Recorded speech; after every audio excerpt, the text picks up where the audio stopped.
नमस्कार, आम्ही बेडकर ह्या चॅनलमध्ये आपल्या सर्वांचं स्वागत आहे. हे सेलिब्रेशन कशाचं आहे तुम्हाला कळत असेल बघून. आमचे चुलत दीर गणेश पाळेकर हे इंडियन आर्मीमध्ये भरती झाले, त्याचं सेलिब्रेशन चालू आहे. त्यांच्या घरी जाऊन आम्ही त्यांना गुलाल वगैरे लावला व त्यांच्या मम्मीला जरा बोलवालतं. खरं म्हणायला गेलं तर ह्यातली एक गोष्ट म्हणजे त्यांनाच माहीत नव्हतं की मी आज आर्मी भरती झालो. हे त्यांच्या मित्रांनी जेव्हा त्यांना सांगितलं तुझा रिझल्ट बघ बाबा काय झालं त्यांनी बघितला, मग त्यांना विश्वास बसेना की मी ह्याच्यात सिलेक्शन झाले, माझं बाबा भरती झाले आपण ह्यात, असं त्यांना वाटणार. आणि कुणालाच हे पटलं नाही की हिने भरती झाल्यात. असं एखाद्या माणसाला स्वप्न कसं पडते तसं त्यांना वाटलं ते त्यात भरती झाल्यासारखं. खरं म्हणायला गेलं तर त्यांनी खूप कष्ट केलं, अजून पण कष्ट करत होतं, कुठलं पडेल ते काम करत होतं, सगळं करत होतं. घरची पण परिस्थिती गरीब होती, त्यातून ते वरती गेल्यात. त्यामुळं असं प्रत्येकाला आनंद झाला आहे बाबा गरिबाचं पोरगं एवढं पुढं गेलं कष्ट करून बिन पैसा भरता. पहिल्या भरतीत त्यांचं सिलेक्शन झालं. खूप मनापासून त्यांचं अभिनंदन. एखाद्याचं कष्टाचं चीज झाल्यासारखं होतं ना. त्यांच्या आईवडिलांनी आजपर्यंत केलेलं कष्टाचं फळ त्यांना मिळालं. त्यांच्या भावाने एवढा मोठा त्यांना सपोर्ट केलं. सगळ्याचं म्हणजे त्यांच्या प्रयत्नातून सगळ्यांनाच कष्ट केलेलं त्याबद्दल यश आल्यासारखं झालं. सगळ्यांनी मनापासून असं जोरात वगैरे केलं सगळं. परत टू व्हीलर रॅली वगैरे काढण्यात आली. देवाला आम्ही गेलो, तिथं त्यांचा सत्कार केला, गावात फटाकड्या वगैरे लावल्या, सगळी लोक वगैरे जमलेली.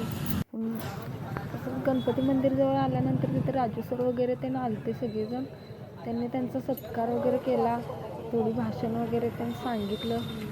त्यांचं मनापासून त्यांना अभिनंदन दिलं, त्यांना पुढच्या वाटचालीसाठी शुभेच्छा वगैरे दिल्या सगळ्या.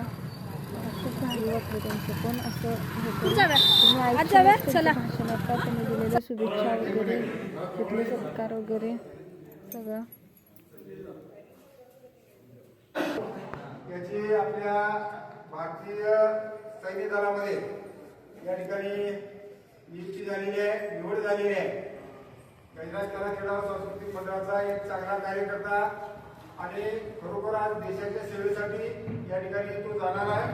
आम्हा सर्वांना त्या ठिकाणी त्याचा अभिमान आहे, कारण आपल्यातल्या प्रत्येक युवकानं देशाच्या स्वाभिमानासाठी, देशाच्या रक्षणासाठी या ठिकाणी कोणत्या ना कोणत्या प्रकारची कामगिरी केली पाहिजे. आणि त्याचा जे डायरेक्ट आज देशाच्या संरक्षणाच्या कामासाठी आपल्यातला एक युवक या ठिकाणी आज जातोय, त्याचा निश्चितपणाने आम्हाला सर्व कार्यकर्त्यांना या ठिकाणी अभिमान आहे.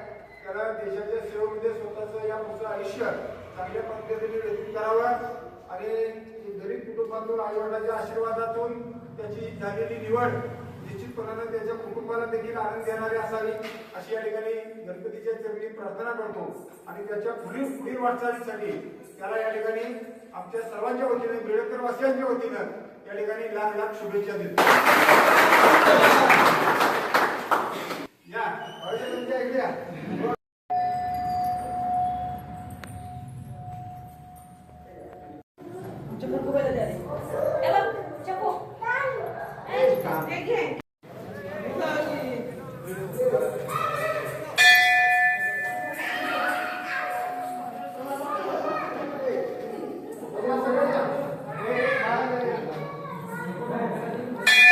कुठलं काढत आहे नाही तेच शेत चालू आहे.